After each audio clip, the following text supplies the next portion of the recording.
You may not think that it is, but it is. Important, that is. Fire in prison. Folks, today I want to share with you the many different uses of fire in prison and why it is an important thing in prison. You know, it's kind of crazy to think that something dangerous, something that you're definitely not supposed to have, could be so important to have while serving time. Somewhat of a survival tactic, depending how you look at it. Definitely an added luxury and something that you're just overall going to need.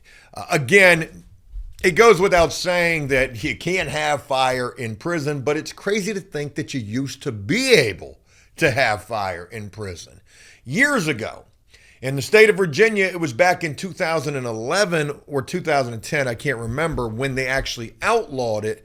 But prior to that, you were able to smoke cigarettes in prison. You were able to buy them off a commissary, buying a whole ass pack of Newports, a whole pack of Marlboro Reds or Marlboro Lights, bags of tobacco in zigzag type rolling papers. I can't remember if it was actually zigzags or not, but you could buy freaking rolling papers off of commissary. If you couldn't afford the Newports or the Marlboros, you could go buy the bags of tobacco. Gosh almighty, what was the name of the damn tobacco? I think it was Tops. I can't remember. You had the kind that came in the tin can, and then you had the kind that came in the bag. And if you want to talk about knocking your whole damn block off, man, you ever smoked a roll-up in prison? I'm saying that this is the many different uses of fire in prison, but we really got to take a moment to talk about the cigarette game in there when that was legal. Man, that roll-up bag tobacco, you smoke one roll-up, instant cancer. I mean, that's just the way that it seemed. Can you imagine going to prison? You smoked cigarettes out on the streets. You've been locked up in the jail for 6 months, a year, maybe longer before getting transferred to prison. You get to prison and the first thing that you do is smoke you a roll up. That joint's like taking a shotgun to the face, no Kurt Cobain. Boom! I'm telling you, man, that joint gonna have you in the twilight zone. But again, when you were able to smoke, not only were you able to buy all of those smoking products, you were also able to buy lighters. Man, there was nothing like flicking a Bic lighter in prison thinking to yourself, man, they letting us have fire. What we could do with this. And again, there certainly are a hell of a lot of uses for it. Real quick, before we go into that, a little footnote to the tobacco game. I want to share a quick story, and this is insanity. I will never forget when I got to prison for the second time. Joe was a constant screw up in my younger years. I got to prison for the second time. They had just outlawed smoking. You know, there was all these rumors and prison urban legends and shit coming down, inmate.com and the prison grapevine, that prisoners were going to riot and protest. And I believe at some places and institutions, they absolutely did. But when I got to prison and they were not smoking anymore, there was so much tobacco that was still coming in illegally, whether it be getting thrown over the fence or smuggled in from a work detail. Because where I ended up at was at a level 1 starting off. And at these level 1s, you had a lot of prisoners who would leave, go out on the chain gang, and it was easy to get the tobacco in. So when I got there, it was like Woodstock. The place was flooded. And really, the guards didn't even care. But within a couple of months, they started cracking down on the tobacco, really stopping the influx of that being smuggled in, and prisoners were getting desperate. I remember seeing guys literally scrounging up cigarette butts from guards that were smoking outside, or however they were getting these cigarette butts out there on the chain gang, picking up cigarette butts off the side of the road, bringing back bagfuls of those tied to their private parts. Gosh almighty, the smell of just an old ashtray. Them things had been rained on. Dudes are putting that shit up in the microwave. Could you imagine going up into the microwave after a dude had been in there trying to dry out some old dusty cigarette butts? Why my ramen noodle tastes like ass? I'd be ready to fight behind that shit. When things got bad, I'll never forget, because we were out in the middle of the freaking country. We were way out west in the state. And out there weren't nothing but fields. And what they grew out there mostly was tobacco. Dudes were taking the tobacco straight off of the plants, bringing back whole ass tobacco leaves, trying to cure and dry these things in the microwave and smoking them without them being filtered or processed or whatever they do to that to try to knock off some of the edge. Man, I hit one of them things one time because I was just curious. My throat's hurting just thinking about that shit. It was like...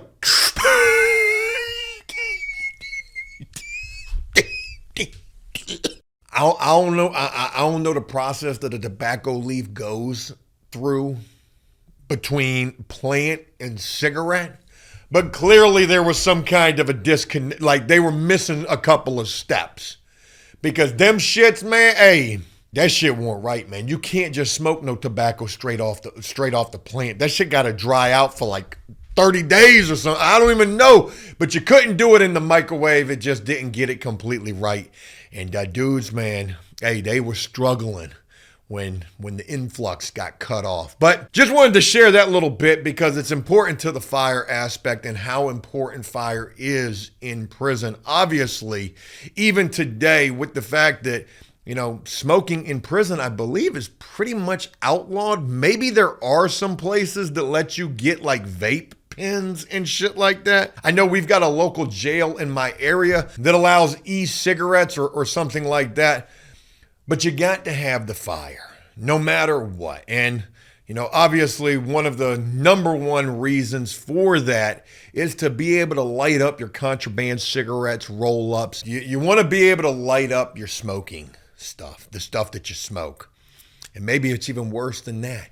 Maybe you got your little crack rock up in there, smoking that shit out of a chicken bone. Seen it happen in a local jail, changed my life. I actually went to that local jail after a crack bender myself. Yeah, you know, couple of weeks, couple of months. I can't remember how long Joe was smoking the rocks for, but I got to the jail, not even locked up for that, locked up for a robbery charge. So I guess it was a bit of a gateway drug. And back in the early 2000s when this took place, I mean, it was like New Jack City where I was. Crack was pretty prevalent there. Man, there were these old heads up in the cell block smoking crack rocks out of a chicken bone. Changed my life. I said, not Joe. Ain't gonna be me. Ain't gonna be me sitting in that one-man shower talking about...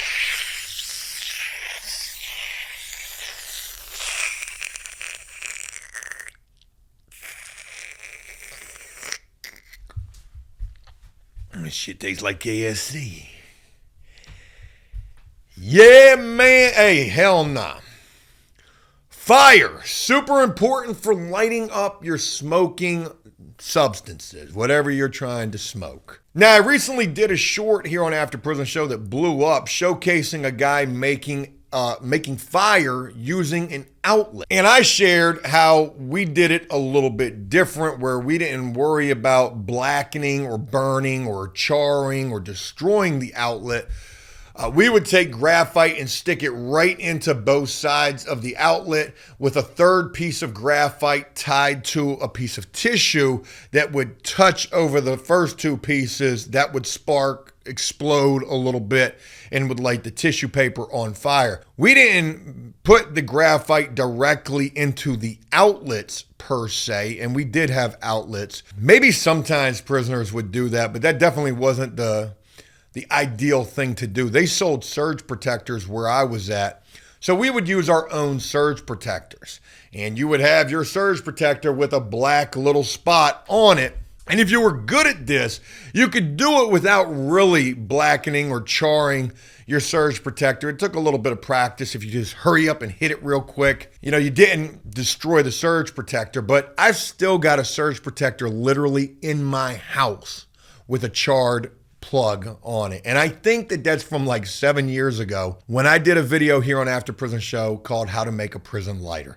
It's got to be the same surge protector. It's certainly not the one that I came home from prison with. But making fire in prison, you know, you're going to do it using the surge protector or the plug, one of two ways, like either was showcased in that viral short that we did, or the way that I originally did. I think it was actually the first ever video on the internet, which is crazy to think that I've actually got a few of those. The first ever video on the internet showcasing how a prisoner would make a lighter in prison.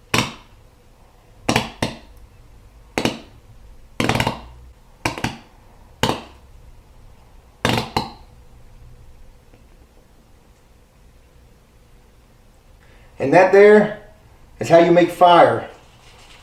Popping a socket using graphite. That's how you make fire in prison. I'm like the frickin' Smithsonian of prison content. It's pretty crazy to think about, to be honest with you. Other ways that you would make fire or at least heat something up, and people actually commented quite a bit on that viral short that we did, talked about using batteries and 2 pieces of wire or pieces of a chore boy, which is a metal sponge. You know, you would connect the 2 pieces of wire on either end of the battery and then touch them together, and that would get hot. I've seen prisoners burn the shit out of themselves doing this, and I believe that I did this as well in that same video, how to make a prison lighter. I think I did the battery trick as well and burned the shit out of my fingers doing so. I don't know any other way of making fire. I mean, you could use a stinger and try to, touch those together, and you probably knock the power out to the entire cell block, or just having a lighter. I do not know any other way of making fire in prison. If you guys know, let me know. Now, let's go ahead and get back to the many different uses of fire. So obviously we've talked about the fact, your smoking products for sure.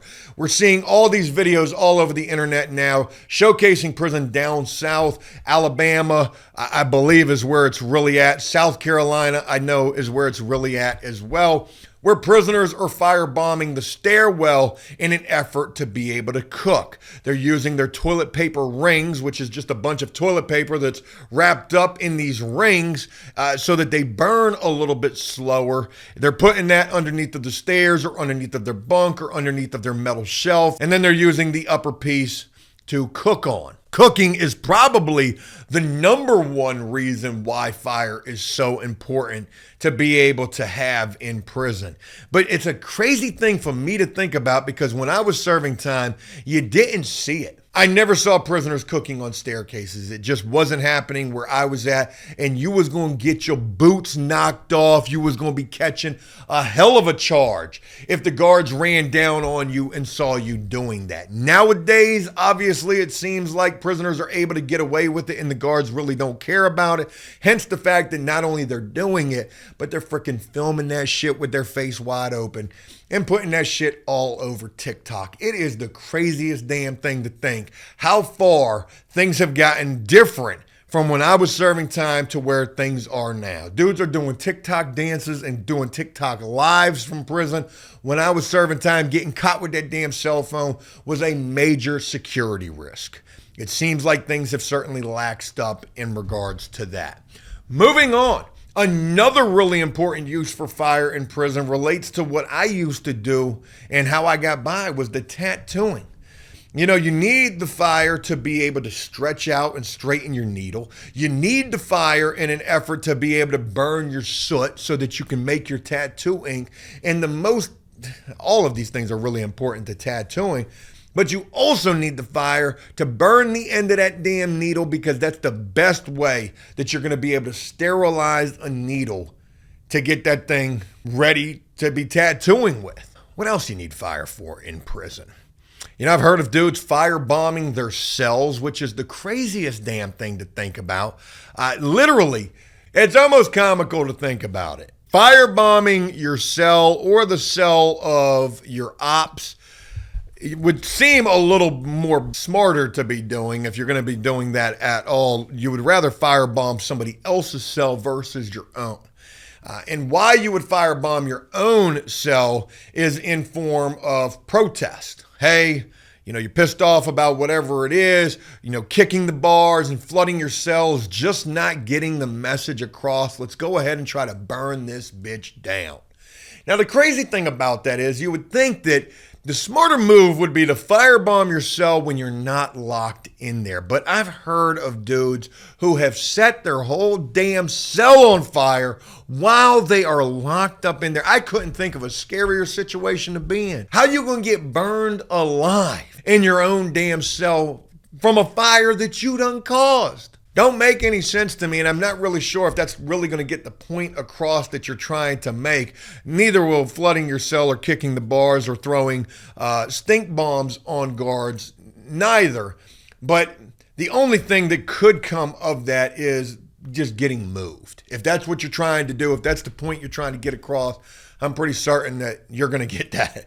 You're going to get that at the very least. But definitely a dangerous situation that you put yourself in anytime that you're lighting your cell on fire when you're locked down in there. And again, I know it sounds crazy, but there's prisoners who do it. I've heard of people say that they've done it while in prison. Wouldn't be Joe, though. You know, fire is dangerous. No matter what, it's dangerous. I don't necessarily think that you could burn down a prison or jail. I mean, it is mostly just concrete and iron bars. But the smoke is the biggest thing to fear. You cannot run from the smoke, just like on the streets. You can't run from that police radio or that helicopter.